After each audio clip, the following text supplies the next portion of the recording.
because I was like, wait, I don't really want to go step by step with it. I mean, like, it's not like we have all the answers or anything. But yeah, that's definitely a good step. So yeah, most definitely kudos on that. Hello, Christian. As long as Christian's room is feng shuied well, then the show can continue. Yeah, there you go. Is that definitely a lack of school resources, and that again goes back to because abolish the police. Abolish the police goes along with abolishing the military. Not abolishing the military entirely, but the idea of abolishing the police is defund, right? Defund the military. Most of your taxes go to foreign military bases, of which we have, I believe, 800, according to that really catchy TikTok song. Almost all your taxes go to military installations on foreign bases, 800 of them, but no other country has a military base in America, cause it's a fear tactic, it's a fear tactic. We are a fascist police state. Fascist police state, wasting your money. It could go to education or making millions of jobs, upgrading our energy grid. But nope, no, no, no, no, no, no. We are a fascist police state. Fascist police state. Like, we have 800 foreign military bases in other countries, of which other countries have none in the United States. That's because it's a fear-based tactic. Again, according to the catchy TikTok song, the money it takes to run that amount of foreign military bases is insane. Those military bases is what leads to that stat of us having the highest military budget of the next 10 countries combined. We can cut it by half and still have the highest budget of the next 5 or something like that, I believe.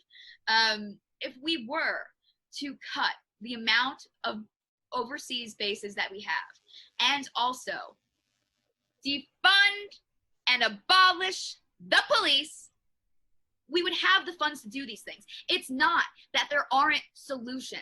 It's just that the Blue Lives Matter people, the All Lives Matter people, and the conservative politicians and the establishment Democrat politicians are not thinking of them on purpose. Around 8 in 10 incidents that are handled by police aren't criminal. For example, in Sacramento, police roughly spend 32% of their time on non-criminal calls regarding homelessness, neighbor disputes, noise complaints, or other similar disturbances. 19% on traffic incidents, 18% on proactive policing, 9% on medical crises, 12% on property crime, 7% on other crime, and only 4% on serious or violent crime. Some argue that defunding the police could allow many of these calls to be directed to other workers, like social workers or civil responders, trained to handle these types of calls. We're asking cops to do too much in this country. Every societal failure, we put it off on the cops to solve. Not enough mental health funding. Let the cop handle. Interest in keeping things the way they are. We see this with the Epstein information coming out. We see this with the amount of bribery we call lobbying. We see this with how hard they work to keep their districts gerrymandered. We see it. We see it all the fucking time. We see how our politicians are corrupt, and we see how our systems are corrupt. We see how they're all intertwined together. We see it.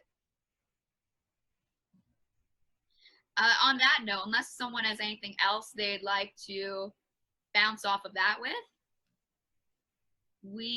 Christian?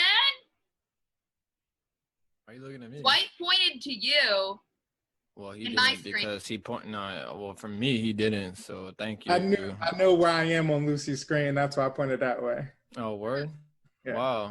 Wow, it's cool. Thanks. Yeah. So, Christian, now you say goodbye first. All right. Well, Juice WRLD came out with a new song, and it collabed with Halsey on Monday. It's called Life's a Mess. It's a really good song. They have perfect chemistry. Their voices match each other very well. So if you haven't streamed it yet, please go take a listen to it. Isn't Juice WRLD passed away? Yes. Posthumous album. Shh. But anyways, his first posthumous album releases tomorrow at midnight. It's called Legends Never Die. So yeah. What is it called? The way we say goodbye is we shout out a resource or thing we like. It's called his first posthumous album is that releases tomorrow at midnight is gonna be called Legends Never Die. His first one. His Are there going to be more? his first posthumous album. He already has two. When he was alive, they're called Goodbye and Good Riddance, and then A Death Race for Love. Okay. I was about to say his first. Oh my god. Okay, cool. Dwight, do you have anything you'd like to shout out or a resource you'd like to shout out? At the current moment, no. No, this is again. But yeah. But yeah, it's been good being here. Definitely with you all this week. Besides my gaming channel, which is MGA Group. Yeah. So besides that, though, nothing else to shout out for this week. Megan, anything you'd like to shout out or resource you'd like to shout out? My father died during a police encounter, and so alternatives to policing have always been interesting to me. Cahoots responds to approximately 20% of the calls to Eugene's police department and operates on a $2 million budget compared to the Eugene Police's $60 million budget. Cahoots is a cost-saving group. The work that we do, we've estimated saves about $15 million a year in ER diversion and jail diversion. So we're doing a good chunk of the work for a fraction of the budget, and in 30 years, no one has ever been seriously injured or died in our care. Programs like Cahoots could offer an example of how alternatives to policing could be funded and better serve community. Shout out. Thanks for having me, first of all. This was really fun and cool to like talk to people because life's been really boring and just having work calls all day is boring. So this was different and nice. And if you have a Nintendo Switch and you don't play Animal Crossing, you should be playing Animal Crossing because that's what I do when I'm not working. And it's been a real lifesaver, nice, relaxing, wind down time. Absolutely. Absolutely. A resource I wanted to shout out is actually not a resource, but a petition. You may or may not have heard about in Morristown, New Jersey, there was a potential lynching that happened recently called a boy by the name of Amani Kildea. He was found hanging in a tree, no ladder, an hour away from his home in a public park. Again, no ladder. It's absolutely insane. I encourage you to look more into it. If you go to my TikTok, which is at Lucy Rydell, I have the bio as a clickable link in my bio. Please sign it. The police closed the case as a suicide, even though Amani was an active pedophile catcher in his community as a 20-year-old. He was set to attend James Madison University in the fall. He had dreams of working for the FBI or the CIA one day. It just doesn't make any fucking sense. And they ruled as a suicide. The investigation was closed until apparently yesterday or this morning, when they have now reopened it, or they said they never closed it, but that just seems like a fucking lie and a cover up to me. The petition is in my bio. Please go sign it. It makes a difference. They only reopened it because people are making some fucking noise. So let's make some more. His name is Amani Kildea, and he was lynched. So let's make some noise. There's been another lynching of a black man, this time a 20-year-old who lives just a few minutes away from me in Morristown, New Jersey.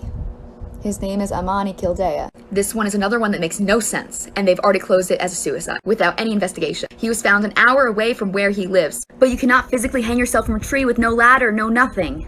He had goals and dreams to be in the FBI or CIA one day. He was set to attend James Madison University in the fall of 2020. Listen to this. He was an active vigilante in his community, helping to bring child predators to justice. The IG account associated with him and his friends is at Pedo Got Caught.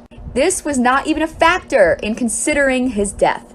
Here's a picture of Amani and his friends from his Instagram account. Again, his work with at Pedo Got Caught was not even considered in his ruling of suicide. Who was he working on catching? Was he getting close to someone big? We don't know. And neither do the police. His father said that he was sad sometimes, and so the police are ruling this as a suicide. Petition is in my bio. My TikTok is at Lucy Rydell. Thank you for watching. Thick and Youthy, absolutely juicy. Would anyone else like to say their names? That's not an option. That's not optional. Say your names. Oh. Megan. Dwight Smith. It's been a pleasure. Comedian. Beautiful, beautiful. All right, everybody. Say goodbye to our recording. Bye-bye.